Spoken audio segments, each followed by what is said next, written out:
Olá, crianças! Hoje nós faremos juntos a nossa aula de História, tudo bem? Em História, nós vamos começar a estudar um pouco sobre como foi a povoação do Brasil, as primeiras populações brasileiras, tudo bem? Então vamos lá. Primeiro, nós vamos falar um pouco sobre os indígenas. Há mais de 500 anos, os europeus encontraram, nas terras que depois seriam chamadas de Brasil, diferentes povos indígenas, cada qual com seus costumes e línguas próprias. Apesar da grande diversidade entre esses povos, algumas características eram comuns. Como não considerar a terra uma propriedade particular? Para eles, a terra não podia ser comprada e nem vendida.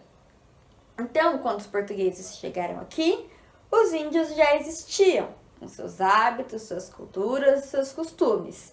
Um deles era que a terra, cada pedaço de terra, não poderia ser comprado nem vendido. Tudo estava ali, tudo era recurso da natureza para todos utilizarem. Além disso, o produto do trabalho se destinava ao sustento da comunidade e não ao comércio ou ao lucro. Então, todo mundo trabalhava para todo mundo comer. Não era hoje que eu trabalho para me sustentar, o outro trabalha para se sustentar, não. Eram todos em uma comunidade, existiam várias comunidades indígenas, e dentro de cada comunidade todo mundo fazia a sua parte para o bem de todos. Então, eu não caçava só para mim, minha mãe e minha família comer, eu caçava para toda a minha comunidade comer. O outro plantava para todos comerem. E assim todos tinham tarefas, todos tinham recursos para poder se sustentar, então eles se ajudavam, ok? Inicialmente, os portugueses estabeleceram mais contato com os indígenas do grupo Tupi. Nesse grupo, o trabalho era dividido entre homens e mulheres. Então, os homens tinham a atividade deles e as mulheres tinham as atividades específicas delas. E o chefe organizava essas atividades. Os homens caçavam e derrubavam árvores para abrir terrenos. Neles, as mulheres plantavam mandioca, milho, batata doce, entre outros alimentos. A pesca e a coleta de raízes e de frutos eram feitas por todos da aldeia. As moradias, que eram chamadas de malocas, geralmente eram organizadas de modo circular em torno do pátio central. Então, se vocês conseguirem observar, aqui teriam as ocas, as malocas, que eram as casas deles sempre organizadas em círculo. Então, toda a comunidade existia o grande centro e as casas ficavam no círculo. E aqui é uma representação de uma tribo dos anos 1500. E agora falando um pouco dos portugueses, que os índios já estavam aqui, então chegaram os portugueses. A colonização foi a estratégia utilizada pelo governo português para explorar o território brasileiro. O país colonizador era chamado de metrópole, e o território administrado e explorado pela metrópole era denominado como colônia. A função da colônia era produzir e fornecer mercadorias que pudessem enriquecer a metrópole.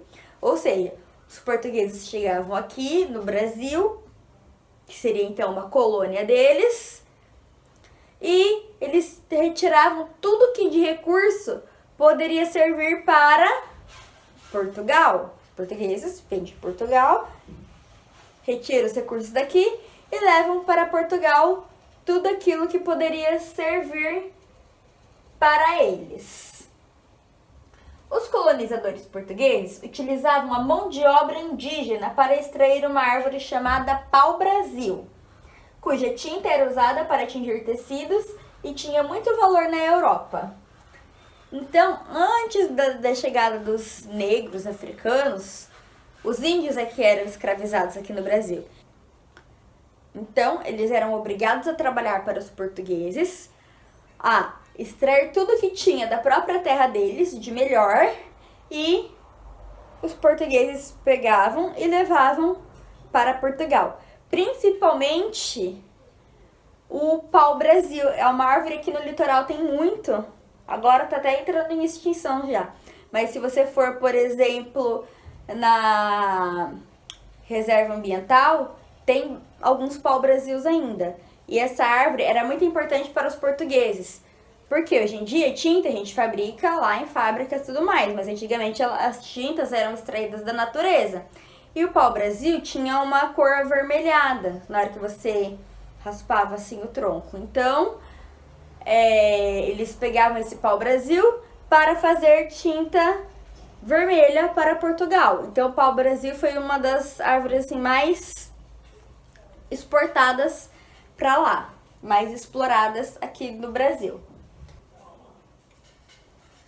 Os portugueses se consideravam senhores das terras e achavam natural tomar posse dela e dos seus habitantes, fazendo-os escravos. Então, para eles, era tudo muito natural. Eu cheguei aqui, encontrei essa terra, agora ela é minha e vocês que estão aqui vão trabalhar para mim. Para eles, isso era normal. E para os indígenas, a colonização portuguesa resultou na destruição de grande parte da população e no enfraquecimento da cultura e na perda de suas terras. Por quê? Os portugueses tomaram todas as terras para eles, começaram a construir. Os índios eram explorados, eles perderam o direito de viver a cultura deles, eles tinham que seguir o que os portugueses mandavam, então a cultura foi se perdendo aos poucos e muitos acabavam morrendo por conta dessa mão de obra escrava. Então, por isso que a população indígena do Brasil hoje em dia se tem em menor quantidade, por conta da exploração que houve lá em 1500, quando os portugueses chegaram aqui. Ok? E nisso resultou na diminuição da população. E aí, então, eles viram que não estava mais dando certo a exploração do trabalho dos índios e chegaram os africanos. Aos poucos surgiram fazendas de produção de cana-de-açúcar. A principal mão de obra utilizada era de africanos capturados em suas terras de origem e trazidos para o Brasil.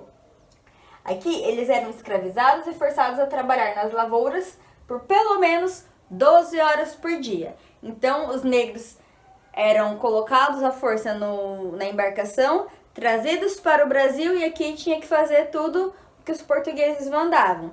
No caso, serem escravizados e trabalhar por cerca de 12 horas por dia ou mais, tá?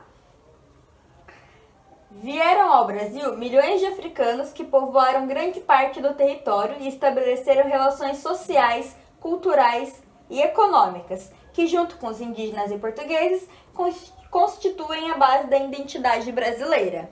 Então, hoje, a maior parte da nossa população, apesar de ter gente que descende de outros países, mas a maior parte do Brasil é formada por descendentes de índios, descendentes de portugueses e descendentes de africanos. Porque essa foi a primeira população do Brasil, foram os primeiros a povoarem o Brasil. Então, os indígenas que já estavam aqui, os portugueses que vieram e tomaram conta das terras e foram trazendo suas famílias, e os negros que eram trazidos em embarcações para serem escravizados. E aqui a gente tem um desenho que ilustra o desembarque de Pedro Álvares Cabral, que foi quem descobriu o Brasil chegando aqui nas terras. E aqui embaixo, imagem de negros sendo escravizados, ok? Então aqui o Pedro Álvares Cabral chegando com os seus homens para dominar as nossas terras. E aqui, quando já não podia mais escravizar os índios, os negros começaram a ser trazidos para cá para serem explorados. Havia a interação entre colonizados e indígenas. A maioria das vilas eram instaladas no litoral, tá? Em toda a costa do litoral brasileiro. Próximo de fontes de água, como os rios e nascentes. Por quê? Porque como eles vinham de embarcação, então eles vinham pelo mar. Então eles se instalavam onde era mais perto. Então toda a costa do litoral brasileiro foram povoados primeiro. e por conta de ter bastante fonte de água natural.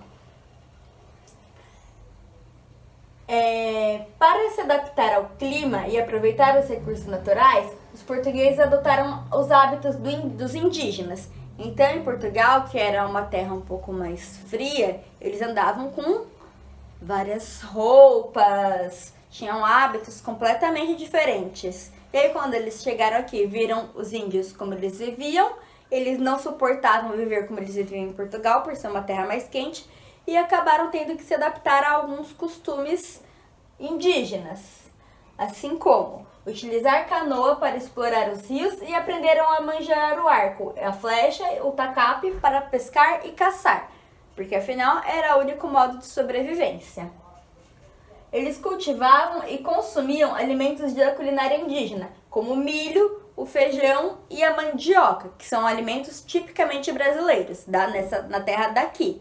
Então, eles tiveram que começar a consumir os alimentos típicos aqui do Brasil, porque não tinha como ficar trazendo para cá toda hora alimentos de Portugal. E eles moravam em casa de madeira ou de taipa de pilão. E muitos dormiam em rede. Sabe aquela rede que a gente usa para se balançar e descansar? Essa rede é um costume indígena. Eles que dormiam em redes, construíam redes. E aí a gente tem isso na nossa cultura até hoje.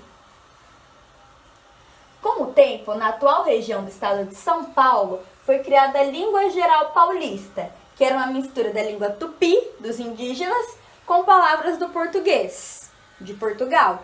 Então, eles não sabiam se comunicar, porque os indígenas tinham a língua deles. Os portugueses tinham o português deles.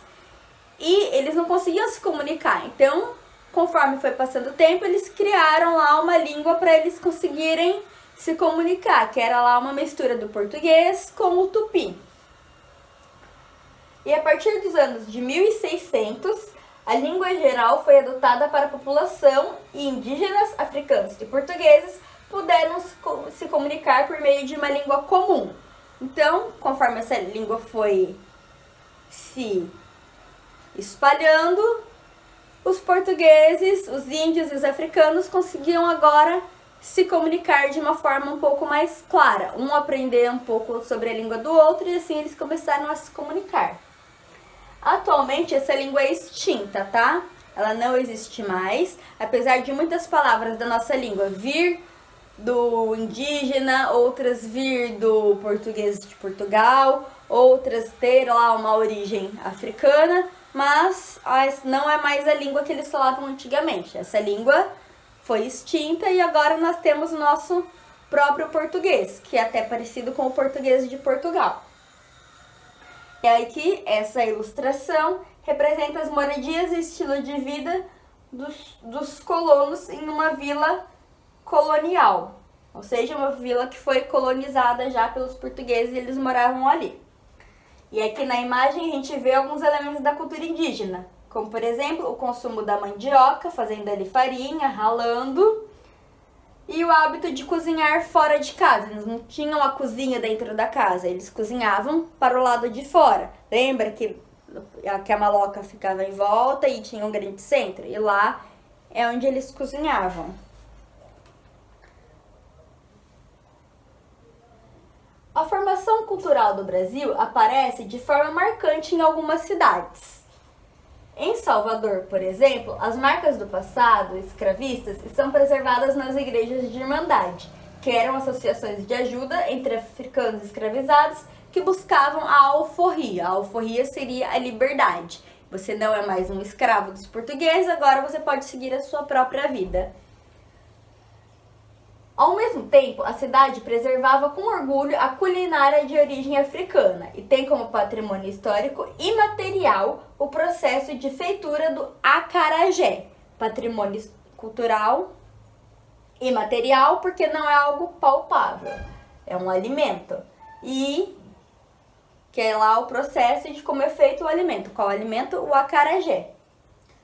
Além de Salvador, a arquitetura da grande parte das cidades mais antigas do Brasil remete ao cesário típico de Portugal. Então aqui, por exemplo, tem uma imagem do Rio de Janeiro em 2016 e de Lisboa, em Portugal, em 2017. Então, são diferentes, mas o modo como é construído, a gente pode ver que é muito similar. Os costumes indígenas estão presentes em muitas formas de viver dos brasileiros. E isso acontece por uma razão bem simples. Os europeus que chegaram encontraram os grupos indígenas totalmente adaptados às condições da terra e ao clima. E para sobreviver, então, precisaram absorver o modo de vida dos habitantes que já estavam aqui. Aí aqui tem duas questões para serem respondidas. Por que os portugueses aprenderam vários costumes indígenas? E citar 2 costumes que os portugueses aprenderam após o contato com os indígenas, ok? Então, além dessas questões, tem mais algumas ali no texto que eu passei para vocês, que eu mandei a imagem. Então, qualquer coisa vocês retomem o vídeo para ir respondendo as questões aos poucos, tá bom? E qualquer dúvida pode me chamar a qualquer hora. Espero que tenham gostado da aula, que tenham compreendido e ficamos por aqui, tá bom? Um beijo e até a nossa próxima aula.